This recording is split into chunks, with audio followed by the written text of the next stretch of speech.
like to welcome you in today's program, Malawi Crime Podcast. Today we have our guest, Limbi. Would you please introduce yourself? I'm Sub-Inpector Mlimbika, Deputy Public Relations Officer for Limbi Police Station.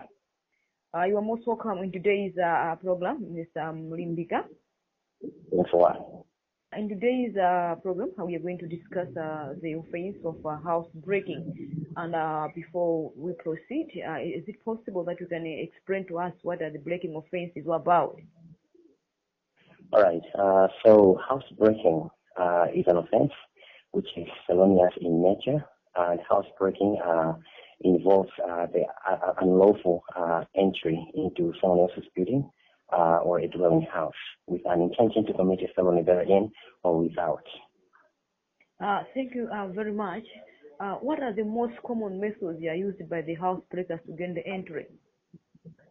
All right, so some of the methods housebreakers these days are using, it is probably to gouge out the potty that affixes the window of a house, the glass pane of a house to the window frame. So they may use some of the equipment like knives or other methods to gouge out the potty so that at the end they can remove the glass and gain entry into the house. So when the glass has been removed from the window pane, it means all that's left to be done is to insert the arm and use the hand to unbolt or to just pull up or down the window handle and open the window completely, so that that person is now having full access into the building if that building hasn't got window bars. So in case of window bars, if the bars are not strong enough, some of the housebreakers these days are using jerks like car jerks, so that they can pull apart or to just cut the window bars. That way they can also gain access into a dwelling house or a building.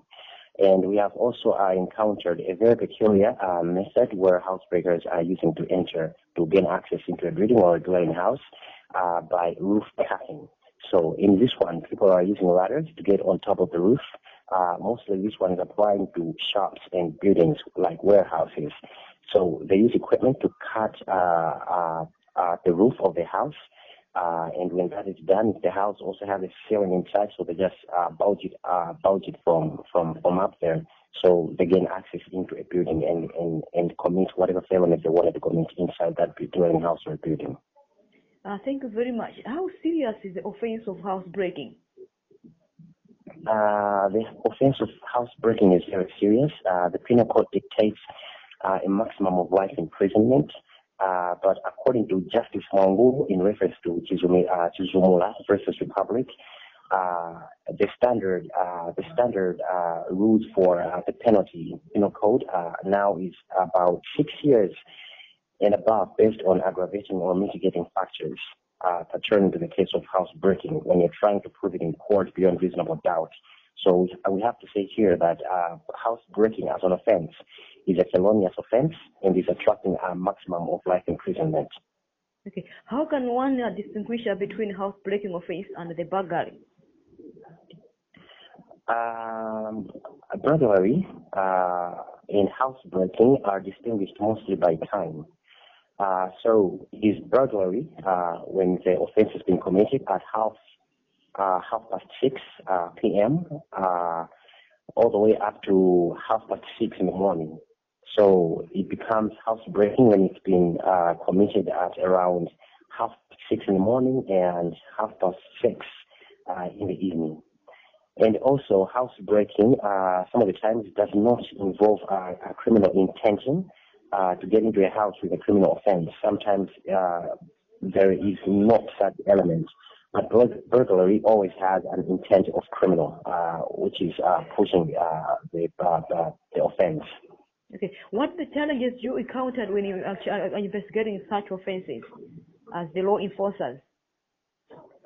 The challenges that we may encounter comes in when we're investigating a case of housebreaking where an offense has been committed and the suspects have bolted. So we need more equipment. We need more support, as in officers have more investigation officers.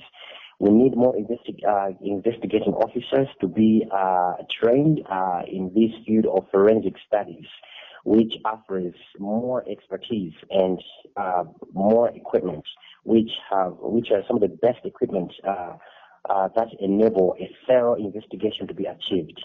So during this investigation, we require things like fingerprints, so that we may know how many people are involved in this housebreaking, because for any housebreaking to take place, there has to be physical touch, either on a doorknob or a window or the roof. And this leaves out some fingerprint trails. So if we are able to collect these fingerprints, this marks a very good sensible feeling for us to push on with the investigation to crack a case as a breakthrough. So we need more police officers to be trained in forensic studies, so that cases like housebreaking can be easily tackled by us as police officers during investigation. Thank you very much. In the scenario whereby the fingerprint has been taken and it has been indicated that the case has been committed with the multiple suspects, as the law enforcers, how would you handle such offences? Come again with the question. Okay, what I'm trying to say is, in the scenario where the fingerprints has been taken at the scene, then it has been established that the offense has been involving the multiple suspects. So how would you handle such a scenario? All right, so our goal is to find out who was involved in the offense. And if the situation turns out that multiple people were involved in this offense, it means that we have to investigate and first have a crack in the case where we get to arrest one person who is a suspect. And when that happens, this person undergoes a process of interrogation, in which he is obliged to tell us the number of people who were involved, because our fingerprints have already dictated that it was a multiple of people, a gang of robbers. So it's just a matter of investigation, interrogation process, that even if we catch one person who is a suspect, he is able to tell us the rest of the people who are involved in the case. And when that happens, we make further arrests, and if we may break through with obtaining everything that was stolen at the scene, so much the better. And after which we refer to the prosecution department, and people, the suspects, are now able to be taken to court for a hearing. Thank you very much. On the same issues to do with the housebreaking offense, how can one differentiate the housebreaking offense and breaking into a building and committing a felony therein offenses? Like I said before, both of these offenses, though similar, they are slightly different. And what dictates the difference mostly is time. So if it's burglary, it happens at night, and mostly burglary involves force and violence. So when that's the case, it means counts which shall be brought against our suspect here will become multiple. So there may be burglary and committing a felony therein. Maybe it's rape, theft, or they cause grievous harm to a person who was the owner of the house or a guard, and also sometimes death. So all these dictate the weight of the gravity of the offense, so that a person can in court be liable to a much hefty punishment than a mere housebreaking, that is. Are the penalties the same on a housebreaking offense, breaking into a building and committing a felony therein, and inclusive the burglary offenses? Are the penalties, if one has been apprehended for such offenses and been taken to court, are the penalties even the sentence the same? Penalties differ, dictated by counts. As I said before, that a person who has merely broken into a house and gained access into a building or a dwelling house without the consent of the owner, and did not probably commit any felony therein is going to be liable for housebreaking. But if in case of burglary and there was robbery with maybe probably with violence, so the evidence or the evidence which have been proven here, elements proving the case beyond reasonable doubt, they become multiple in accordance with what he did in the house. So let's say the person breaks into a house and there commits rape and also steals something from the house. Let's say it's a dwelling house and he gets probably a plasma TV or a laptop computer and bolts with it. So this person has been arrested at the end. This person is going to be liable with multiple counts: burglary, rape, probably violence was committed in the house, and also if the violence resulted into grievous harm or death, so the punishment is going to change in accordance with how many counts have been brought in against this person, as he was our suspect. How many charges did we press against this person? So it all depends on how many charges were pressed against this person, and that will depend. That will determine the length of, let's say, jail time. So it all depends on how many counts. Okay. As the law enforcers, how do you track and apprehend the house breaking a suspect? Right. So every time a house has been broken into, there has to be physical evidence left. You know, these criminal robberies, housebreakers, they don't have time to clear. They mostly do not have time to clear the place, to clean the place up. You rarely have a case where the house has been broken into and then they take time to start putting back the window panes, the glasses which they broke. That does not happen really. It almost never happens. So there is always left behind physical evidence, broken pottery, broken glass, or torn apart burglar bars. So these are some of the things that we use to prove that an entry, an unlawful entry into a building or a dwelling house has been committed. And also, there gets to be left fingerprints, because if someone touches anything at all, they leave fingerprints there. So we also make sure that our forensic team, the CIDs, come with equipment to detect or to capture and collect fingerprints, which can be used in the future to determine who committed an offense. So all these are some of the physical evidence which are left at a scene where housebreaking was committed. And who are the most common perpetrators of the breaking of the house breaking offences?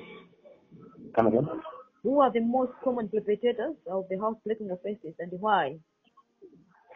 Actually, anybody can be, any person at all can find themselves at the breach of law, whatever offense has been committed. So we can't specifically say that it is people like this or people of this class who are mostly found in question when it comes to offenses like housebreaking. So any person who chooses to housebreak can find themselves in breach of the law of housebreaking. Thank you very much. How can the homeowners protect their properties from housebreakers? Is there any? All right. So yes, go ahead. Yeah, of course. So as you know, we're heading towards festive season, where as police we expect crime rates to increase. So we also prepare so that we can try and contain crime in our township, Mlimbika Township. So when we're heading towards a time like this, we've already started. In fact, we try and do sensitization, awareness campaigns of security. We give out security tips to people. We move in locations. We come on television stations and radio stations and try and teach people on how they can safeguard themselves against unlawful entry into their house and dwelling house or a building. So one of the things that we tell people to do is to try and have welded on their windows burglar bars. You know, strong burglar bars make it hard for people, for anyone at all with an intention to unlawfully enter into your house or any kind of building. We also try to tell people that they can do the same for their doors. Try and weld burglar bars on their doors so that to enhance maximum security.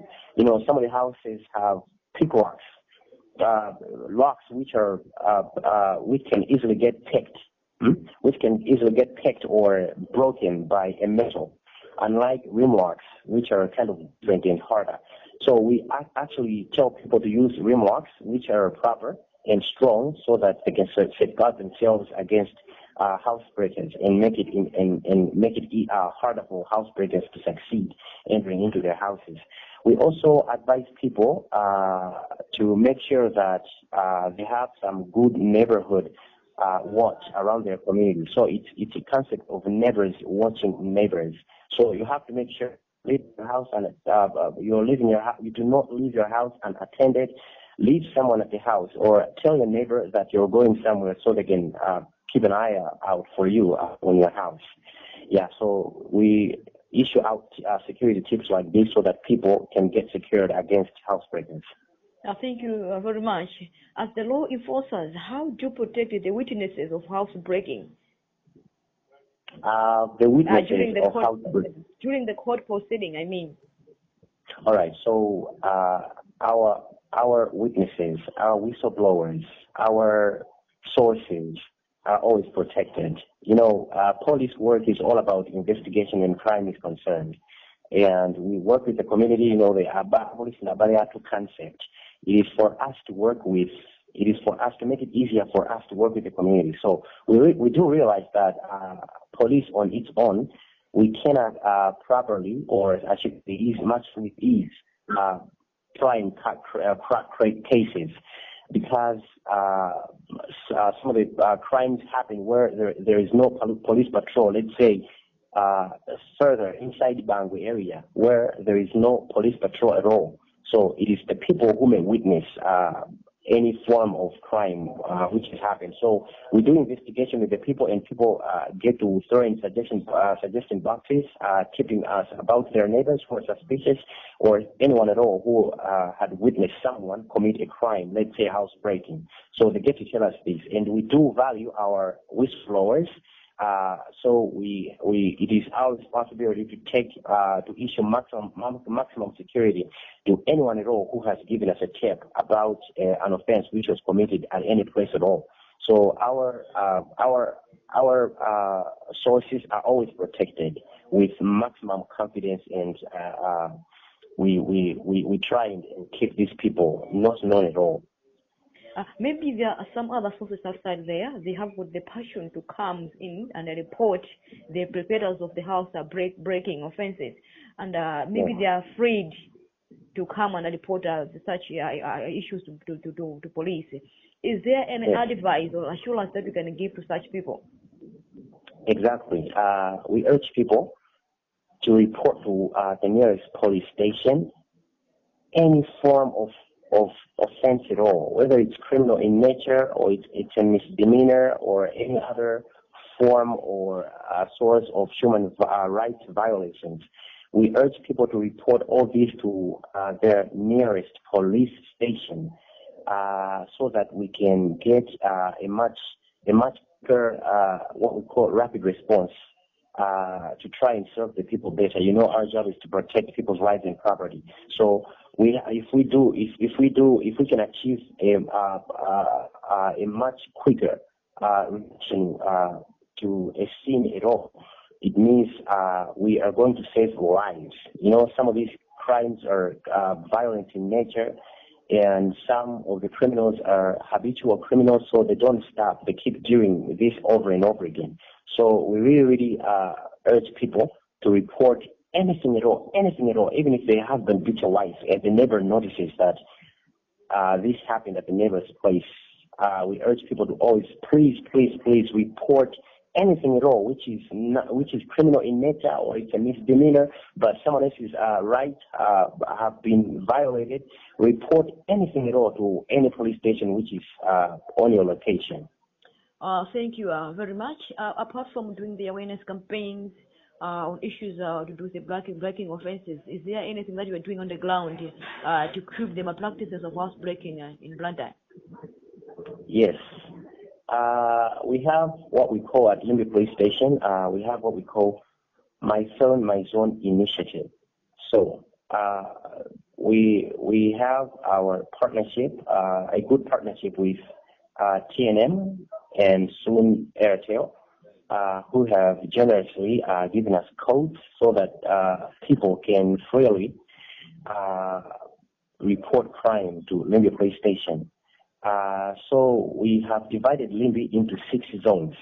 So there is zone 1, 2, 3, all the way up to 6. So the whole of Limby, each has its own code. Chigula has its code. Angelo Govea has its code all the way to Majinjiri, Kajere, Sanisai, Mpingwe. All these have their own codes, and people know their codes. We tell people in any area at all to get to know their code so that they can call us during the time where an offense has been committed, and through this way we achieve a rapid response. We also have what we call another initiative, which we call the Know Your Neighbor. So this one, we tell people that at any time at all where you get to find out that a neighbor is engaged in a suspicious activity, or you do not know the trade which your neighbor plies, you see your neighbor during the daytime, he's always home or she's always home. She doesn't do anything at all. He does not. By the night time, they go somewhere and they come back probably with some items or whatever goods, plasma TVs or whatever it is. So you get to wonder, what does this person do? So when that happens, we advise people to report everything to their nearest police station so that we may try and investigate what really is happening with this neighbor. And another one is called See Something, Say Something. Basically on the same note that you see anything at all, report it to police station if it's suspicious in nature. And recently we have also installed closed-circuit television camera, CCTVs, in strategic positions in the Lee Township. Our dream is to have CCTVs almost at every corner of the town. So this has helped us a lot to reduce crimes of all sorts, even to curtail road traffic offences. Yeah, so these are some of the initiatives that have been laid on the ground so that we may combat everything at all which is criminal in nature. Okay, let's say you have apprehended certain criminals who have been engaged themselves into the housebreaking offences, and you have made the recoveries from such offense. As police, how do you handle the recovered materials? All right, so at the police station we have a storeroom which is spacious enough. We keep materials which have been recovered at any scene of crime or after investigation, and we make sure that we interrogate the suspects, so they're able to tell us, we store this at this area at the house of Mr. So-so. So we're able to keep any stolen items in our stores, and we do make necessary calls to the victims of crimes so that they know that their properties have been recovered. And during cases where the investigation has been tough on the ground and probably the length of time has passed without cracking the case, and later, much later, say months or a year or probably years, something which was stolen has been recovered in one way or another, we also keep these in our storeroom. So we, when we see that we can't trace the owners of the stolen items, we go and liaise with the media houses, let's say TVM or Time Television. So they come here at Limby Police Station and we empty the storeroom So we lay on the surface everything that was recovered, everything that we're keeping in the storage. So we do a broadcast, a live broadcast, so that people can see for themselves and someone can spot out which belongs to them, so that they can come at the Mlimbika police station and collect it, which was stolen from them in the first place. Okay, as we're approaching the festival season, is there any message that you can give to the community? Yes, thank you very much for this question. This one is very much important. So we ask everyone who is residing in the Mlimbika township to always report to a Mlimbika police station anything which is criminal in nature that we witnessed. Please report it at Mlimbika police station. And this also includes any human rights violations, anything that you notice that has happened to your neighbor or yourself. Please report at Mlimbika police station or any police station which is near you, which is under Mlimbika police station, so that we can achieve a rapid response, and this way we can serve you better. It is our goal to always make sure that at the end of each quarter, crime rate has been reduced in contrast to the one of last year. So this happens when you help us. Mugamati Tandiza, this concept helps us to relate better with you and to relate better with you. So this is going to happen if people report at Mlimbika police station anything at all. So we urge you people to always report anything at Mlimbika police station. So as we're heading towards festive season, we also ask you if you'll be going out, probably for some enjoyment or to have a good time with holidays, probably at home villages, to go to Magolo. Please leave someone who is an adult to look after our house, and always tell the neighbors that you are not going to stay around for this amount of time, so that they can keep a watchful eye at our premises. Also, we ask people to always make sure that it's also the rainy season, to always make sure that pots which were around their houses have been sealed up, because we also try to avoid accidents where little children who crawl around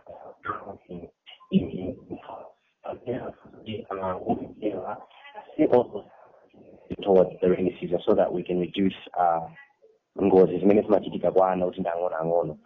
also we ask Azmai so that they should keep their water.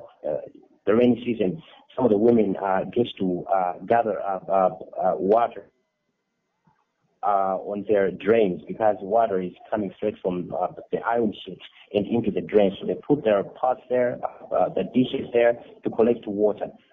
We ask you to always make sure that after the water has spilled up, you remove those and put them away, so that our little children who crawl or are learning to walk do not fall in there and drown. Thank you very much for your time, dear listeners. Today we have Sub-Inspector Mlimbika, who is the Deputy Public Relations Officer for Mlimbi. Thank you very much for your time. I request you to stand for I am right. As I said, when I've been saying on the parade commander is the Superintendent Afia Shiwa, who is also the officer in charge of training week. Division number 1 is under the able leadership of Assistant Superintendent Amina Ejawado. Division number 2 has been trusted